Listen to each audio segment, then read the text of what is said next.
init, bumalik tayo dito sa ano, sa Wawa.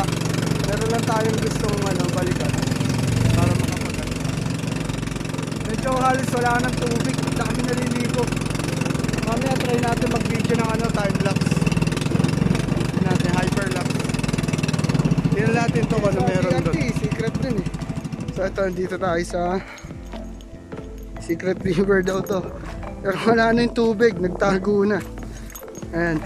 Sir, yan yung nag-guide sa atin. Titignan lang natin hanggang doon sa bato na yun. Gusto kong paliparan pero may footage na kasi ako nito. Mga ano, kagilang lagalag. Mga kuya. Tingnan natin to kung ano meron dyan sa bato na yan. Alam ko dyan naliligo yung mga tao eh. Ano, para walang tubig oh. Check natin ano, alas 11, mag-aalas 12. Trick na trick yung araw. Lupit, buti naka-rash guard ako pero sigurado sunog tayo nito. Sabi ni sir, yung guide natin ano, maganda rito pumunta pag tag-ulan pero parang di okay pag tag-ulan eh. Kasi pag lumaki yung tubig, yari ka eh. Eto, dito naliligo yung mga tao. So ayan oh, ganda. Maganda rito pag ano, may tubig to. Ayan oh, sanay ako sa initan eh. Ayan. So nakita nyo yun, yung parang white, yun yung pinaka-level ng tubig. So ito pag may tubig to, maraming tao dito, liligo. Gandun, may tubig dun. Ayan, gandun, dito nagko-flow. Pero ngayon, tag-init, wala na. Siguro magkakaroon lang to pag may umulan dito banda sa mga kabundukan dito ng Rodriguez. Magkakatubig yan. Galing na sa bundok. So meaning ito, nagre-relay lang sa tubig ng ulan. Kasi wala naman sigurong spring galing sa bundok para magbigay ng tubig dito sa ano na to. So yun, walang tao. Direk ang araw, lahat ng tao nandun. Sabi nung nag-guide natin sa atin na sir, ito raw talaga yung Secret River. Tingnan natin ano meron dun. Ayan, yung mga tao. Secret River dun. Medyo akit sa taas. Ano mong punta? Grabe, ganina pa ako naglalakad sa initan. Pero maganda, at least meron tayong coverage. May video tayo nung ano. Yun yung river siya. Hindi na siya river. Totoo lang, parang batis lang yun. Kasi hindi naman siya flowing talaga na ano, malaki.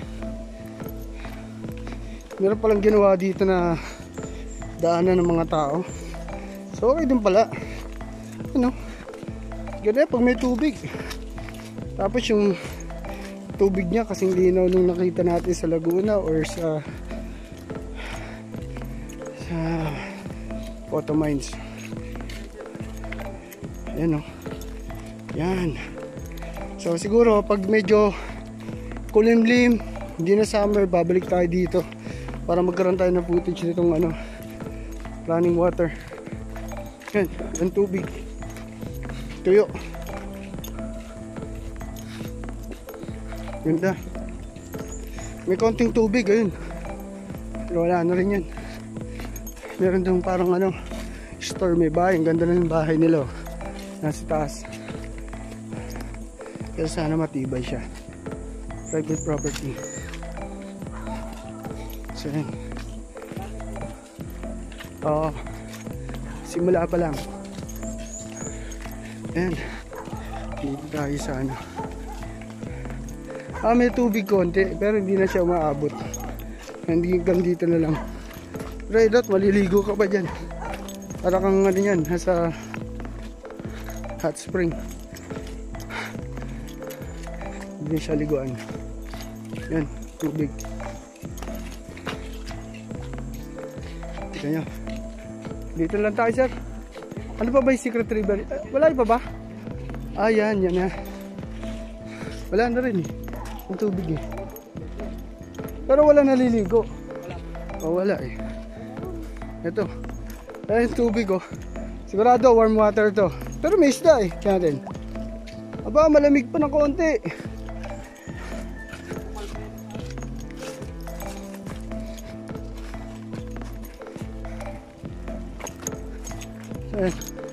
may naliligo pa rin. Wala.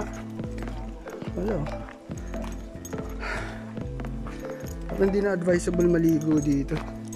Wala na. Olats na.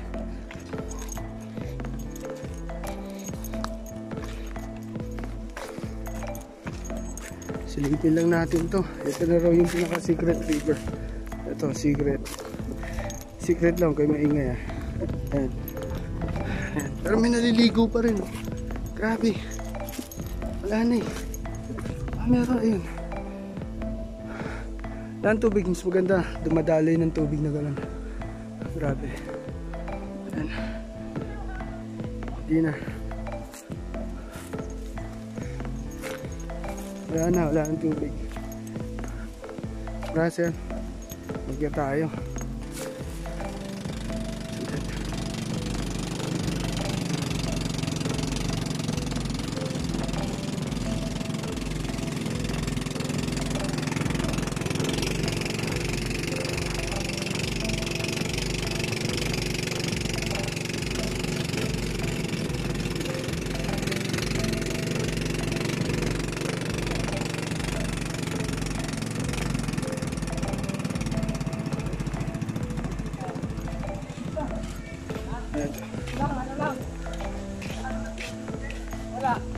Wala ang tubig.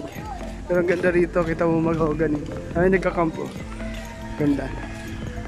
At dito pala oh, pag may tubig dyan, diba? Tapos nakakamp ka sa taas. Ganda.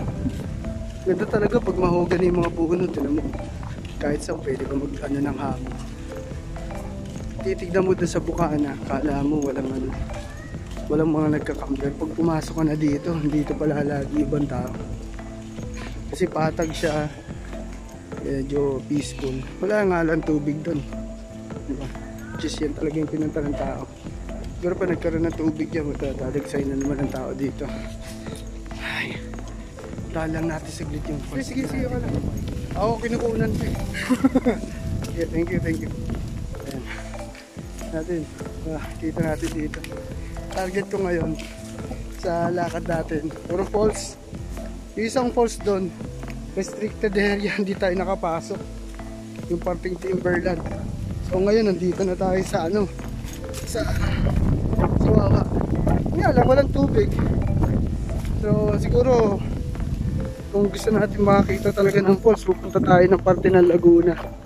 Doon sa maraming puno, tsaka yung may mga maraming bukal, para makakita tayo ng falls, para ma-picture natin. Pero dito okay na rin to, at least nakita nyo itong ano na to, katubigan na to, natutuyo siya pag summer. So hindi siya advisable pumunta ng mga ganito. Kailangan nyo medyo nag-uulan ng konti para at least yung tubig mga kaagilang lagalaga. Walang tubig yung falls. So nandito na tayo lumalakad mismo doon sa pinaka ano, sa basin niya. Wala talagang tubig. May konti. May konti ba? May konti pero mauubos din yan. Ayan. Ito. Ayan o, mga buhay na bato. Dito, tumatambay yung mga tao. Pag tubig yung falls. Ayan. Kaya natira sa tubig. Pero mga tadpoles, pero siguro mamamatay yan pag natayo na. Ito yung falls, sabi ni sir. Nakakarating daw doon kasi parang mayroong makeshift hagdanan doon. Oh. Tapos may tab doon sa taas. May tab doon sa taas. Doon. So, wala tayong nabutan na falls. Gusto ko magpalipad pero hindi ko alam eh. Ang lakas ng hangin. Nga eh. Pero parang kaya niya to. Try natin paliparin si Sparky dito.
Balik tayo dito, tarigang araw, sunog na ako.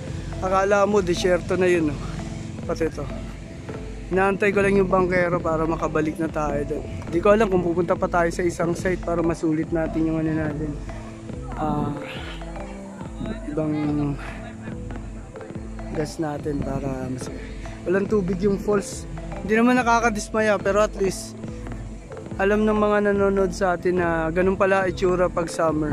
Huwag ka na lang pumunta. Or dito ka na lang sa Bukana magtampisaw. Or mag-overnight ka na lang dito sa Mahogany, which is maganda naman. Wala nga lang swimming, kwentuhan lang kayo. Overnight camping. Ayun.